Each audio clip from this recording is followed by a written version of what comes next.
ہاں اس کو پہنچنے میں کم از کم آگے اگر یہاں پہ یہ چیزیں جس طرح ہم فورس ہی کر رہے ہیں, ایکسپیکٹ کر رہے ہیں کہ یہاں سے چینجز شروع ہو جائیں گی, تو اس کو وہاں پہ وہ چیزیں میچور ہوتے ہوتے کم از کم 3 سے 4 سال کا ٹائم پیریڈ لگ جائے گا. اچھا, تو اس کے بعد جا کے کچھ آپ یہ کہہ سکتے ہیں کہ سچویشن جو ہے وہ تھوڑی سی اسٹیبل ہونی شروع ہوگی اکنامکلی, اس سے پہلے تو نہیں ہوتی.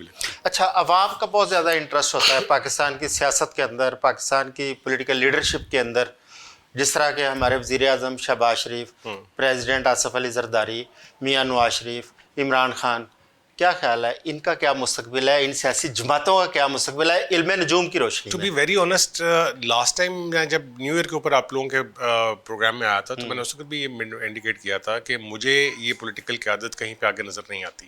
اچھا, ٹھیک ہے, اس میں آپ چاہے جن کے نام لیے آپ نے ان کو لے لیں, یا اس وقت جو ان کے سکسیسرز ہیں ان کو آپ لے لیں. بلاول صاحب ہو گئے, مریم صاحبہ ہو گئی, مجھے وہ نظر نہیں آتے آگے چل کے. ٹھیک ہے, تو اس لیے میں نے بات کی کہ جو ایک نیا سیٹ اپ جو اگر جس کی طرف ہم جا سکتے ہیں تو وہ it is very much likely کہ it could be a technocratic set up. اچھا, ایک تو یہ ہو گیا چلے پولیٹیکل. دوسرا, پاکستان اس وقت بہت زیادہ دہشت گردی کا مسائل کا شکار ہے. پاکستان کے اندر بہت بلڈ شیڈ ہو رہا ہے, پاکستان بہت ساری شہادتیں ہو رہی ہیں اور دہشت گردی کے حملے. اس کا کیا ہے کہ یہ کب تک یہ پرولونگ کریں گے اور کیسے سیٹل ہوں گے؟ دیکھیں یہ والا سال جو ہے اسٹرالوجیکلی اگر ہم بات کریں تو اسٹرالوجیکلی جو نارملی جو ایئر اسٹارٹ ہوتا ہے وہ مارچ سے اسٹارٹ ہوتا ہے, 21 مارچ سے 21 مارچ تک. ٹھیک ہے, لیکن اگر ہم پلانیٹری اسپیکٹس کی بات کریں تو جوپیٹر جو ہے ابھی 30 جون کو لیو میں انٹر ہوا اور یہ اگلے سال سپٹمبر تک یہ لیو میں اندر ہے. ٹھیک ہے, تو یہ جو ٹائم پیریڈ ہے اس کے اندر یہ چیزیں آپ کو تھوڑی سی فیس کرنی پڑیں گی. ٹھیک ہے, ٹھیک ہے, کیونکہ آپ کے اگر جو پاکستان کا جو لیو ہے اس کے اندر 4 پلانٹس جو ہیں وہ پہلے ہی میلیفک بیٹھے ہوئے ہیں. جب جوپیٹر ان کو اوپر سے کراس کر رہا ہے اور وہ ہے بھی 4th ہاؤس. ٹھیک ہے, تو وہ آپ کے ڈائریکشن بھی وہی آ جاتی ہے جہاں پہ یہ ساری پرابلمس آپ کو بلوچستان سائڈ کے اوپر, افغانستان سائڈ کے اوپر, مغرب سائڈ, ہاں جی وہ سائڈ وہی ڈائریکشن آ جاتی ہے. تو وہ آپ کو وہ چیزیں فیس کرنی پڑ رہی ہیں. تو یہ سال کے اینڈ تک تو یہ چیزیں فیس کرنی پڑیں گی. تو اس کے بعد جا کے یہ چیزیں ایسا ایسا بہتر ہو جائیں گی. اچھا, دوسرا لیکن یہاں پہ ایک چیز میں بتا دوں, ہم بات تو پاکستان کے ذائچے کی کر رہے ہیں لیکن میں یہاں پہ تھوڑا سا انڈیا کے ذائچے کو بات کرنا چاہوں گا. میں ادھر ہی آ رہا تھا کیونکہ ہمیں بار بار انڈیا کی جانب سے جارحیت, جنگیں, اس کو فیس کرنا پڑتا ہے. کیا مستقبل میں اندر بھی آپ کو ایسا نظر آ رہا ہے کہ انڈیا جو ہے وہ پاکستان کے اوپر کوئی ایسی جارحیت کر سکتا ہے؟ اچھا, میں آنیسٹلی اسپیکنگ مجھے ایسا کچھ نہیں لگتا کہ انڈیا کوئی پراپر جارحیت کر سکے. ٹھیک ہے, کیوں؟ کیونکہ انڈیا کے اپنا جس طرح پاکستان کے ایم سی کے اوپر میں کہہ رہا ہوں نا جو 10th ہاؤس کسپ ہے, انڈیا کے 4th ہاؤس کسپ کے اوپر سیٹرن اور پلوٹو کی کنجنکشن ہے بائی انڈیپینڈنس چارٹ. ٹھیک ہے, جو انوگریشن چارٹ ہوتا ہے اس میں, اس کے اوپر سے جب جوپیٹر نے گزرنا ہے تو وہ 4th ہاؤس ہوتا ہے کسی بھی کنٹری کی یونٹی کا. ٹھیک ہے, تو انڈیا میں تو خود وہ جو آزادی کی جو جدوجہد ہے وہ اس طرح کی اور چیزوں کے ساتھ مل کے جو ریاستیں ہیں مختلف وہ تو بڑھنے جا رہی ہے, تو ان کو اپنی انسرجنسی سے ٹائم نہیں ملتا. آخری سوال, اس وقت دنیا کے اندر جنگیں چھڑی ہوئی ہیں, خصوصاً ایران امریکہ جنگ, جس کی وجہ سے پوری دنیا پریشان ہے. ان جنگوں کا کب تک یہ جنگیں جاری رہیں گی, کب تک دنیا ان کو بھگتتی رہے گی؟ دیکھیں بینگ ریئلسٹک اگر آپ دیکھیں تو پچھلا کوئی بھی ٹائم فریم نکال لیں, ٹھیک ہے, سن 900 سے نکال لیں, سن 1000 سے نکال لیں, ہر وقت کہیں نہ کہیں کوئی نہ کوئی جنگ چلتی رہی. لیکن اس جنگ نے تو پوری دنیا کو لپیٹ میں لے رکھا ہے نا معاشی طور پر. معاشی طور پہ ٹھیک, وہ یہی بات ہے کہ اس وقت جو ٹائم فریم چل رہا ہے ہم یہ تو بالکل نہیں کہہ سکتے کہ ہم کسی ایسے ٹائم فریم کی طرف جا رہے ہیں کہ جو آگے شاید بہت گولڈن ایج اسٹارٹ ہو جائے گی. ٹھیک ہے, ہاں یہ ضرور ہے کہ یہ اس وقت جو پیک ٹائم جا رہا ہے یہ دسمبر تک کا پیک ہے. اچھا, ٹھیک ہے, یہ دسمبر 2026.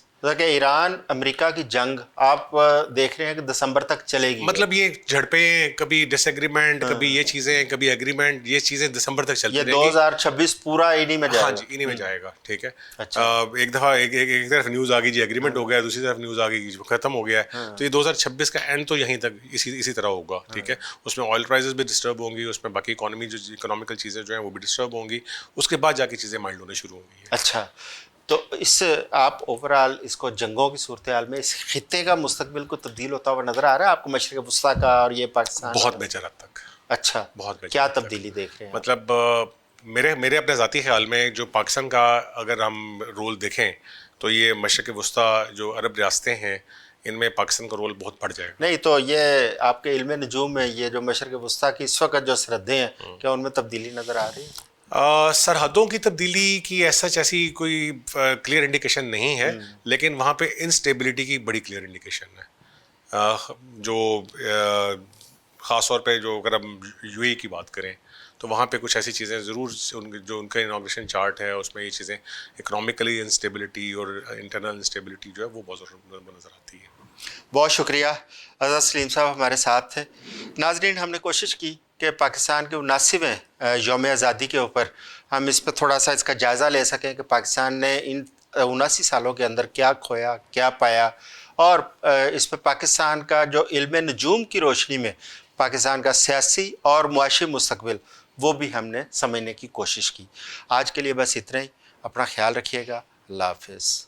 جی، آج کیونکہ 14 اگست ہے، جشن آزادی ہے، پاکستان کا 79واں آج جشن آزادی منایا جا رہا ہے، اس کے لیے 89 نیوز کے اندر آج ایک کیک کٹنگ یہاں پہ سرمنی رکھی گئی ہے، جس میں ہمارے 89 نیوز کے چیئرمین حاجی اخلاق صاحب اور ہمارے ٹیم کیپٹن جناب ہمایوں سلیم صاحب، تمام دوست یہاں پہ موجود ہیں، اور مل کے ہم سیلیبریٹ کر رہے ہیں، کیک کاٹیں گے، اور پاکستان کی تمام خوشیوں کے دوران ہم اپنی پوری قوم کو مبارکباد بھی پیش کرتے ہیں اور خوشیوں میں شریک بھی کرتے ہیں۔ جی حاجی صاحب۔